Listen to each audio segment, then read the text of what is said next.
अमित शाह जी को मैं खुला चैलेंज करता हूं कि अमित शाह जी आइए, अनुराग ओझा आपसे डिबेट करने के लिए तैयार है। अनुराग ओझा को आप जिस चौराहे पर कहेंगे, अनुराग ओझा उस चौराहे पर आएगा, वहां पे आपको इंटरव्यू देगा। नरेंद्र भाई मोदी है भाई, जो सबसे बड़े चंदाखोर चोर चोर मौसेरे भाई, देश की संपत्ति बेच कर खाई और आज यहाँ पे बोल रहा है तो इनकी पुलिस हमको भगाई। आपको अडानी जी चंदा और धंधा, आपको एनर्जी ड्रिंक मिलती है तो इसलिए आप लोग गला फाड़ते हैं उनके लिए। हम लोग तो भैया आराम से ही बोलते हैं क्योंकि समझाते हैं बहुत आराम से। उनकी तो भाइयों बहनों ऐसा नहीं कर सकते हैं मैडम। 60 अरब से ज्यादा पैसा खर्च कहाँ किया है, इसका हिसाब मोदी जी को देना पड़ेगा। अगर हिसाब नहीं देंगे तो इनको थैला उठाकर भागने भी नहीं देंगे।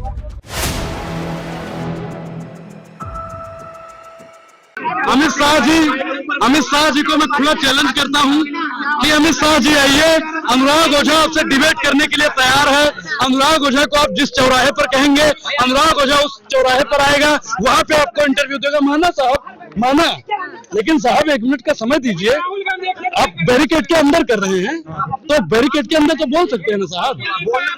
तो फिर तो हमें तो बोल रहे हैं, बाकी तो जा रहे हैं ना लोग। बाकी तो साहब इतना भी जुल्म मत कीजिए साहब, इतना भी जुल्म कीजिए। अरे दुनिया देख रही है मैडम, ये सब कैमरा चल रहा है। लेकिन साहब हम मानते हैं, हम आपकी इज्जत करते हैं, आपकी ड्यूटी है, लेकिन ठीक ही हम वसूली भाई इस्तीफा दो। कौन है वसूली भाई? ये इतना बड़ा बड़ा फोटो लगा है, आप लोगों को समझ में नहीं आता है कौन है। नरेंद्र भाई मोदी है भाई, जो सबसे बड़े चंदाखोर हैं, सबसे बड़े चंदाखोर, जो अमित शाह जी के लिए, अडानी जी के लिए पता नहीं किस किस हद तक गुजरने के लिए, जिनके लिए इन्होंने सारी हदें पार कर दी, आज उन्हीं को लोग कह रहे हैं जरा हद में रहो। अमित शाह को छोड़िए मैडम, पत्रकारों सामने ही देख रहे हैं भैया। अब एक चीज बताइए कि मोदी जी मीडिया को वैल्यू नहीं कर रहे हैं। एक चीज, चंदा और धंधा की राजनीति को खत्म किया जाए मैडम, इसलिए सरकार बदलनी बहुत जरूरी है। और जो सरकार निकम्मी है, जो सरकार निकम्मी है वो सरकार बदलनी है। आपको कितना मिला है? आपको कितना मिला है? आपको कितना मिला है? हमको कुछ नहीं मिला है, लेकिन आपको कितना मिला है? ए भैया सुनो, सुप्रीम कोर्ट अगर मुझे सुन रहा है और देश की जितने भी जांच एजेंसियां सुन रही है, तो इस पत्रकार की जांच पड़ताल जरूर होनी चाहिए। अरे आप सब की होनी चाहिए, क्योंकि आप लोग ही अरे भैया इतना मत भगाइए साहब। रास्ता इस पे अडानी जी अभी थोड़ी जा रहे हैं, अडानी अंबानी नहीं जा रहे हैं साहब। मोदी जी अमित शाह जी थोड़ी जा रहे हैं जो उनको भगाया जाए। वसूली भाई दोनों, वसूली जो चोर चोर मौसेरे भाई, देश की संपत्ति बेच कर खाई और आज यहाँ पे बोल रहा है तो इनकी पुलिस हमको भगाई। ये क्या वसूली की? तमाम वसूली भारतीय जनता पार्टी कर रही है। तो मुझे चंदा दो, मैं तुम्हें धंधा दूंगा मैडम। लेकिन सुरक्षित अच्छा एक चीज बताइए, फरवरी में पुलवामा अटैक होता है और अप्रैल में पाकिस्तान को फंड करने की क्या जरूरत थी? कहीं ना कहीं तो दखलंदाजी है या नहीं है मैडम? आप बताइए, कहीं ना कहीं तो घोलमेल है। अरे साहब आपके हक अधिकार की बात करें, हम तो कह रहे हैं कि पुलिस वाले जब रिटायर होना तो इनको पेंशन भी मिलना चाहिए, इसलिए हम बात करते हैं साहब। और संविधान ने कहा कहीं भी खड़े होकर बोलिए, हम तो संसद के बाहर खड़े होकर बोलेंगे। और एक चीज और बता दें साहब आपको, 54 या 56 में एक औरत ने नेहरू जी के कॉलर पकड़ लिया था, नेहरू जी ने पुलिस नहीं भेजी थी। लेकिन आज की जो सरकार अमित शाह हिंदुस्तान छोड़ दें, वो चाहते हैं कि हिंदुस्तान छोड़ दें, अब भूत के डर से मकान छोड़ दें। बोलेंगे साहब, बोलेंगे। अल्लाह चलो शाह जी ने कहा कि कांग्रेस पे अभी कांग्रेस का भांडा फूटेगा तब देखिएगा। कब फोड़ेंगे? किस चीज का भंडा फोड़ेंगे? एक चीज बताइए भाई, जितना इनके पास अंतर तंत्र संत्र, साम दाम दंड भेद सब इन्होंने अपना लिया, उससे कोई फर्क नहीं पड़ा। अभी क्या भंडा फोड़ेंगे मैडम? और अमित शाह जी ने जैसे कहा ही ना कि हम चैलेंज करते हैं, मतलब डिबेट करने के लिए, तो अनुराग ओझा भी चैलेंज करता है। अनुराग ओझा भी चैलेंज करता है बीजेपी का, चाहे कोई नेता हो, चाहे कोई अभिनेता हो, या कोई प्रवक्ता हो, या कोई पत्रकार हो, अनुराग ओझा का खुला चैलेंज है। अनुराग ओझा उनसे डिबेट करने के लिए तैयार है। 2024 के चुनावों का ऐलान हो गया है, अब क्या होगा? इलेक्टोरल बॉन्ड का इतना बड़ा मुद्दा बनेगा? मैडम देश का सबसे बड़ा मुद्दा इस समय अगर कोई है तो इलेक्टोरल बॉन्ड ही है, दूसरा कोई मुद्दा ही नहीं है। महंगाई बेरोजगारी से भारतीय जनता पार्टी तो साहब डकार नहीं लेगी। इलेक्टोरल बोर्ड पर जब तक मोदी जी बोल रहे हैं, भाजपा के लोग बोल रहे हैं, तब तक तो इस पे बात की जाए। लेकिन देश की जो निकम्मी मीडिया है, वो 2 रुपया सस्ता हो गया है। अब वही लोग दिखा रहे हैं, विज्ञापन दिखा रहे हैं। मैडम एक चीज बताइए, 20 रुपया बढ़ा के 2 रुपया सस्ता करना क्या दिखाता है?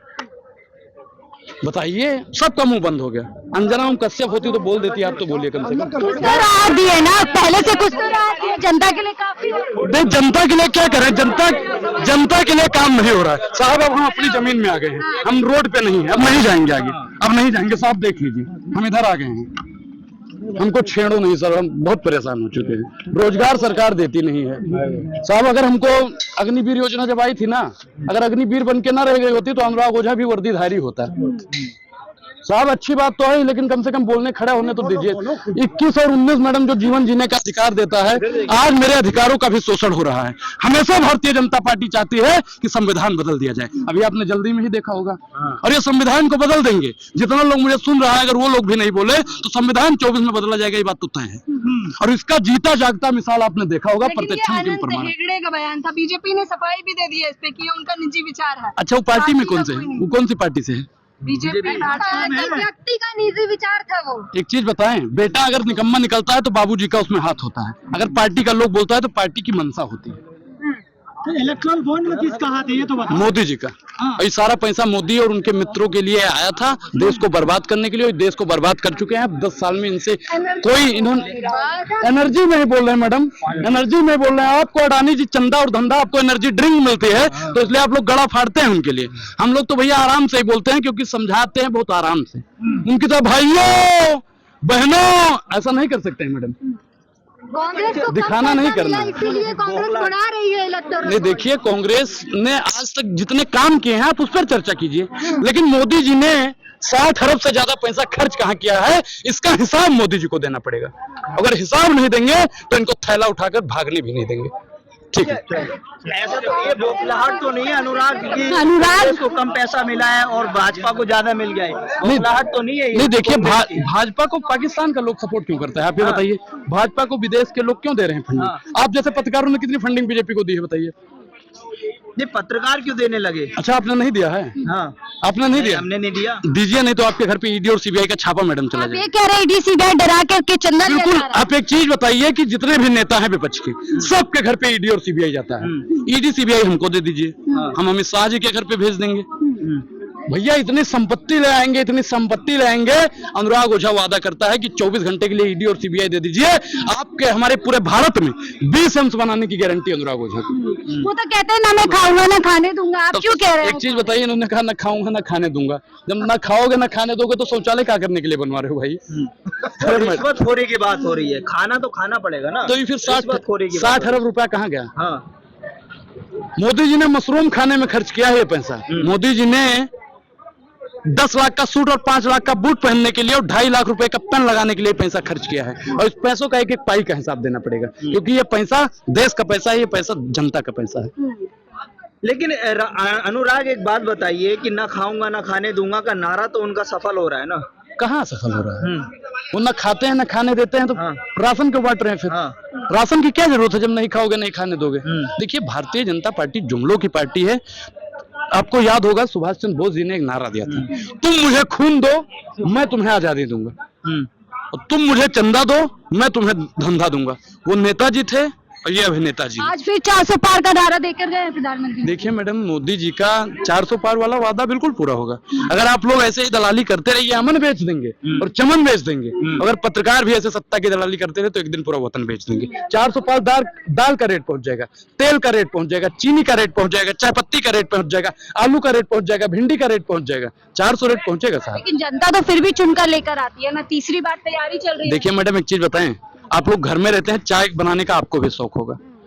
तीसरी बार वही चाय गर्म करके पीजिएगा तो जहर बन जाएगी, मत पीजिए। और तीसरी बार मोदी की सरकार नहीं आएगी, मतलब नहीं आएगी। शुक्रिया, धन्यवाद। बड़ी बात कह रहे हैं, देखो अनुराग ओझा वायरल फेस है और जो युवा कांग्रेस उसके सदस्य भी है, और बड़ी बात कह रहे हैं कि अगर तीसरी बार, जिससे इशारों में अपनी बात कही है, एक एग्जाम्पल देते हैं कि तीसरी बार अगर उसी चाय को गर्म करके पियोगे तो जहर बन जाती है। यानी जो आम जनता उसको कह रहे हैं कि तीसरी बार यानी मोदी सरकार को गिराने का काम आ गया है। फिलहाल मुझे दीजिए इजाजत, मैं शाहीन खान, 4 PM दिल्ली के लिए।